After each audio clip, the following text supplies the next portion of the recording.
Daddy Jack. I'd like to say that I could give this speech without some paperwork, but I can't do that. Sue and Earl, you guys did a good job. Ladies and gentlemen, before I begin, I'd like to ask you to all charge your glasses if you don't have something in your hands. It'll be a few minutes before we do the toast. As father of the bride, I thought I had the pleasure of making the first speech. Obviously, that's not correct. What an awesome ceremony at the Chapel of the Incarnate Word. Absolutely awesome. And Paula, did you look stunning walking down that staircase? Paula is, because of liability, Paula is one of the last brides allowed to walk down that staircase. And I will tell you that as father of the bride, that was the most precious part, walking her walk down. So that was fantastic. Over the past few weeks, Kim and I have had the pleasure of meeting many of you. Friends of Mike, Paula, Mary, and Santo. We've come to learn that the history of the Grosso family goes back many, many years in San Antonio, Chicago, Argentina, and Sicily. We're so happy that the Grosso family has accepted our daughter into theirs. Paula's given my wife Kim and I many things to brag about. Her education, her independent spirit, her success at work. But finding Mike makes us especially proud. Kim told me why she knew Mike was the right guy for Paula. On the first day they had a chance to talk alone together, Kim said that Mike was like the neighborhood kid who comes to your house and opens up almost like he's part of the family.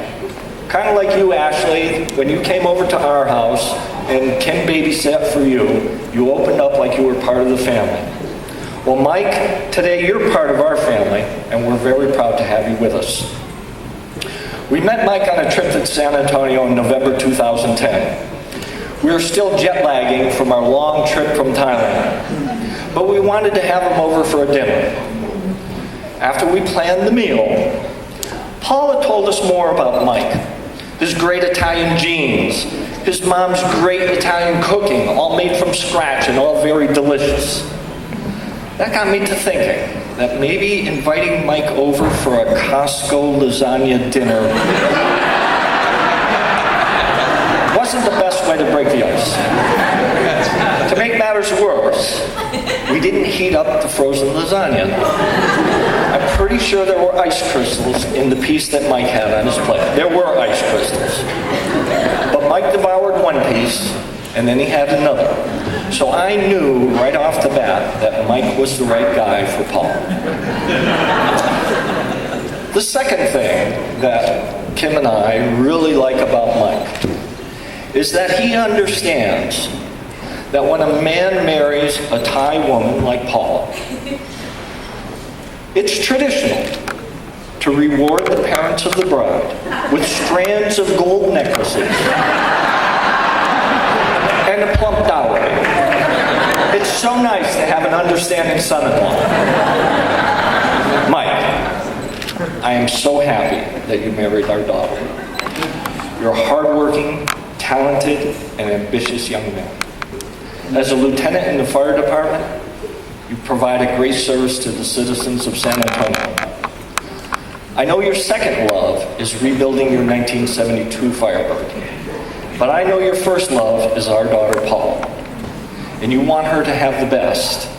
I know that Paula has found in you a partner, a trusted friend, and a husband who will love her, cherish her, honor her, and take good care of her for the rest of your lives. Mary and Santo Grosso, I'm so happy that Paula is marrying into your family.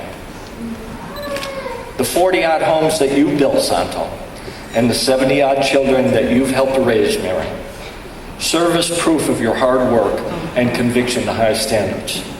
Paula has spoken highly of you since the first day she met you. You've welcomed her into your home as part of your family. Paula couldn't ask for better in-laws. For my oldest brother, Deacon Mike, My greatest thanks for sanctifying this special day in a way that only a brother could do. For all those who traveled hundreds or thousands of miles, or just traveled across the loop to come to this ceremony, on behalf of my wife and the groom's parents, Mary and Santo, we'd like to welcome you with a hearty Texas welcome.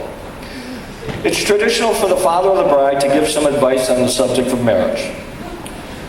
Whatever advice there is to give is locked up in Paula and Mike's genes, with many lifetime marriages on both sides of the aisle.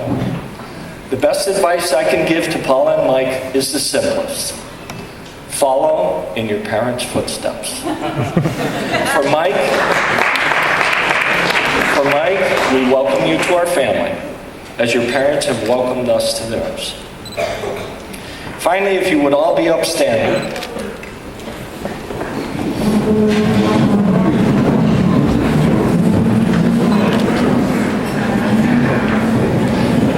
I'd like you all to raise a glass for the health and happiness of the bride and groom, Paula and Mike.